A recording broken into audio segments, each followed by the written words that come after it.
Hi guys, this is Scott Hughes. We're here at the Kansas Safe and Prepared Schools Conference in Wichita, Kansas, and excited to have General Bunting, who oversees and leads Homeland Security Emergency Preparedness Division for the Kansas Department of Education.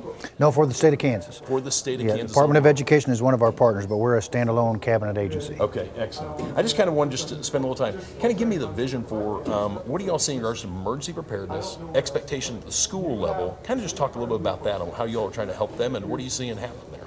Okay, well, in Kansas, emergency management, we manage at the county level. We have 105 counties. And so we approach that to make sure that every county has an all hazards plan and has identified its critical resources and what are the most significant risks for that county based on perhaps industry that's in the area or major highways, and of course then the standard weather, which applies to all of Kansas. As we went down range, we determined that at any one day, the one place where the most Kansans are, 25% of Kansans are in school, in a school setting. That would be true for Arkansas or any other state.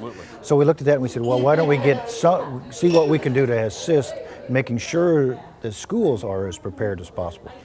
Schools here in Kansas do a fabulous job, but they have minimal resources, and so what we created with the Safe and Prepared Schools Center is a means that we could provide sample template plans, some training and things of that nature. Take that workload off the schools themselves and provide a resource to them where we do a lot of the work behind the scenes, and we can give them simple to follow or templates that they can then turn into a crisis plan in their school instead of 290 schools all recreating or creating something from scratch. We give them a template and let them modify it as see fit. So we're excited at this, our third annual conference, to bring people together, all the various entities that can make a school safer, and a safe school is one that's going to have better results because kids need a safe environment to learn. That's unequivocal. That's it. You know, one of the points we were hearing about was simply the communication also. Trying to get schools, law enforcement, fire, what have you, trying to get everyone on that same page. Sometimes, you know, I've heard and had other people say, sometimes we don't talk well together.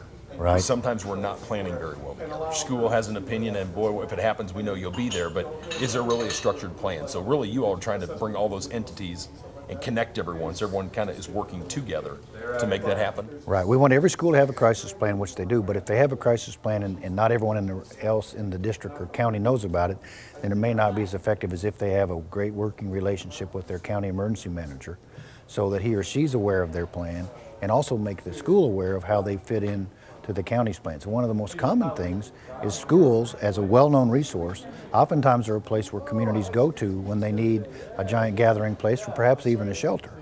Well, in some of the storms we've had in Kansas, that worked because the storms were in the summer. Probably our most famous case was our town of Greensburg. Right. That was destroyed by a tornado. And so they canceled the last few weeks of school because that tornado was in early May. If that tornado had been in April, that option would not have been available.